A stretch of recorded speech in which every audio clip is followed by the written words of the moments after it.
কলকাতার নাইট রাইডার্সে যোগ দিল নতুন সেনা। সেই সেনার নাম হচ্ছে নবদীপ সাইনি। নবদীপ সাইনি হর্ষিত রানার রিপ্লেসমেন্ট হিসেবে কিন্তু যোগ দিল কলকাতা নাইট রাইডার্সে। হর্ষিত রানার রিপ্লেসমেন্ট অনেকদিন থেকেই কলকাতা নাইট রাইডার্স খুঁজছিল এবং সেখানে তারা নবদীপ সাইনির উপরে ভরসা দেখালো, কারণ নবদীপ সাইনি কিন্তু পুরনো চাল এবং পুরনো চাল হচ্ছে ভাতে পারে, সেটা আমরা সবাই জানি। নবদীপ সাইনির আইপিএল খেলার কিন্তু এক্সপিরিয়েন্স রয়েছে, সে ব্যাঙ্গালোরের হয়ে খেলেছে, সে রাজস্থানের হয়ে খেলেছে, তাই অবশ্যই কলকাতা নাইট রাইডার্স কিন্তু এবছর পুরনো চালের উপরেই কিন্তু বেশি ভরসা রাখলো। সেখানে আমরা দেখলাম আকাশদ্বীপের রিপ্লেসমেন্ট হিসেবে তারা নিয়ে চলে আসলো সৌরভ ডুবেকে, যেও কিনা এর আগে সানরাইজ হায়দ্রাবাদের হয়ে খেলেছে, সে মুম্বাই ইন্ডিয়ান্সের অ্যাজ এ নেট বোলার হিসেবে ছিল। সেই সৌরভ ডুবের উপরে ভরসা দেখলো এবং তারপরে এইবার নবদীপ সাইনির উপরে কলকাতা নাইট রাইডার্স কিন্তু এইবার কোনো নতুন বলারের উপরে সেরকম ভরসা দেখালো না, তারা পুরনো চালের পিছনে গেলো এবং পুরনো চাল যে ভাতে পারে বা পুরনো চাল যে কী করতে পারে সেটা কিন্তু এই বছর আমরা দেখতে পারবো কলকাতা নাইট রাইডার্সের এই ক্যাম্পে।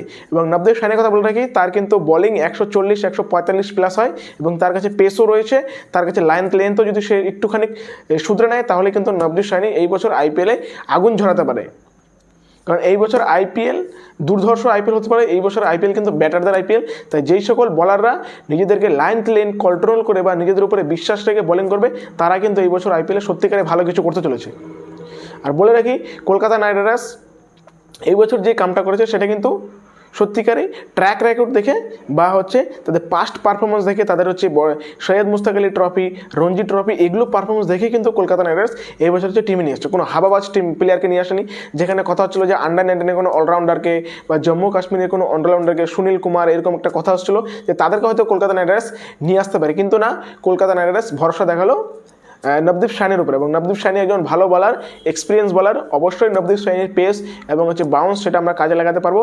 যদি নবদীপ সাইনি ঠিক মতন কাজ করতে পারে তাহলে তো কলকাতা নাইট রাইডার্স এই বছর সুপার ফোরে যেতে পারবেই, কারণ কলকাতা নাইট রাইডার্সের ব্যাটিং অলরেডি টাইট রয়েছে, সেখানে বোলিং যদি আরেকটু টাইট হয়ে যায় তাহলে কিন্তু প্রতিপক্ষদের ঘুম উড়ে যেতে পারে। এখন দেখা যাক কার্তিক ত্যাগীর সাথে নবদীপ সাইনির জুটি কীরকম হয়, সেখানে উমরান মালিকও রয়েছে, সেখানে বৈভব আরোরাও রয়েছে, ব্লেসিং মুজারবানিও রয়েছে এবং খুব শীঘ্রই হয়তো মাথিসা পাথেরানো যোগ দিতে চলেছে কলকাতা নাইট রাইডার্সের ক্যাম্পে। এখন মুম্বাই ইন্ডিয়ান্সের বিরুদ্ধে কলকাতা নাইট রাইডার্সের বলাররা কী করে সেটাই হচ্ছে এখন আমাদের হচ্ছে মূল টার্গেট বা সেটাই হচ্ছে আমাদের দেখার বিষয়। ভিডিওটি অবশ্যই ভালো লাগলে লাইক করবেন এবং চ্যানেলে নতুন হলে চ্যানেলটিকে ফলো করবেন।